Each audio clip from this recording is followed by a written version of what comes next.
Hey guys, this is DFD, aka Dark Frozen Deaths, back with another Kamihime project video.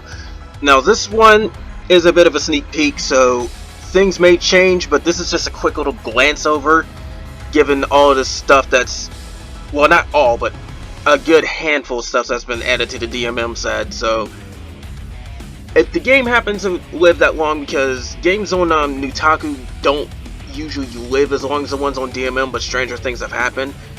But if the game happens to make it this point on Nutaku, then this is some of the stuff we're going to be looking at. But I can say without a doubt that even given some of the players that's actually been on the DMM side, this content is way harder than anything we've had before. So there you go. But these Titans are super strong. First off, I will say this without a doubt: if you are not very good at handling the Guardians, you will not be able to handle this easily. Also, you will need to grind the weaker one in order to get into the harder one, apparently, but I don't know if you need anything to get into the weaker one as well. But if there's any DMM players actually looking at this video, they could probably give you something there too. Also, interestingly enough, what you're hearing in the background is actually the battle theme to these fights, I believe. So someone I know happened to manage to get their hands on this and gave me a link to the music itself, and I was able to download it off of that. I'm guessing it's a direct link off of the game or something like that. But anyways, the music is definitely good too, so you're probably hearing that right now as well. But I can say this without a doubt: starting off, do not do these fights until, I would say, until you both have a very easy time with the Guardians and you have 4th tier souls, because you're probably going to need them. Also, you cannot go into this without a plan either, because I know for a fact that you can do 30 people in the I think it's 30 people in the first version, but the second one is limited to only 6 players. So there you go. But anyways, first and foremost, you're not going to be able to really debuff anything. There's like anything that like you could do some debuffs, like the one that can drain orb count over time and just direct orb removal, but you can't extend it. You can't put attack down, you can't put defense down. At one point you're not going to be able to put stuff like blind and dizzy and all that. Don't rely on debuffs at all. At all. But anyways, I'm not even going to go into full details over what they have. All I will say is this: they have 275 million HP for the weaker one, which is Hyperion. And since you can't reduce defense, it's pretty much going to feel like 550 million. So keep that in mind.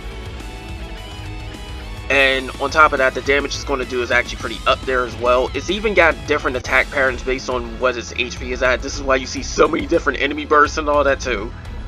So by the looks of things, there's like 3 different attack patterns, all these different triggers, even based on different HP amounts and whatnot. The enemy is Phantom Element, so you can indeed use any elemental team you want, but it doesn't necessarily make it easy. So there's that. It also loves buffing itself, so you're going to need to have some buff removal. That's pretty much a requirement, I would say. And you're going to need to have some serious damage cut, because unless you have some major damage cut, you can see tens of thousands, even hundreds of thousands of HP dealt to you, so yeah. In fact, looking at the second one, which is even harder, the Ragnarok Plus, this one has 400 million HP. Because of the fact that you cannot debuff defense, it's going to feel like 800 million. Because remember, being able to debuff defense means you can essentially double your damage output if you really cap it off. Well, not in this case. It's got the same stuff as the last one. On you got 6 people you can use, and it does even more. But this one, oh boy, you need 100 AP in order to even get into the fight, like in order to start it. So there's that. But at the same time, a limit of 6 people You can't even use elixirs, so there's no cheesing this. You have to literally be strong enough to just deal with it. And according to that DMM player, it's been recommended to have 5 people with a damage cut soul and 1 healer, all 4th tier. That's been the current clear strategy. There might have been more since then, but yeah, that's how ridiculous this is. Honestly, I am kind of excited, but at the same time wondering what kind of stuff was the developers on, because they were really trying to kill us now. So there's that. And then on top of that too, this one, I don't know if it had it in the previous one. No, I don't see it in the previous one. This one has, if it has a special effect where it will give you that instant kill status called Ruin, or you can call it Doom or whatever. If the time duration runs out on it, well, it'll instantly kill whoever's affected by it. Well, this time, no turns. It's going to work immediately. So unless you have ailment protection, you are going to get hit with this. So it's going to end up requiring, like, it's going to buff the crap out of its stuff, like attack, defense, and all that. So you're going to need some buff removal. You're going to need somebody that can block afflictions. Block it, not remove them. Block it, because you don't want any chances of getting hit with that instant kill, which pops up quite a few times from what I'm looking at on this list. So there's that too. And then on top of that, like I said, lots and lots of damage cut. It's recommended that you have like a good 90% damage cut, because one attack is going to deal like still 10,000 everybody, even though you have 90% damage cut. But yeah, they're going all out on some of this crap. But also, there's another thing that happened to be here. Apparently they got one of the Lucient weapons here too, so we can get a quick little glance on that. It can final break, but apparently it's got a certain thing where you can actually like set the skill effects, which is interesting.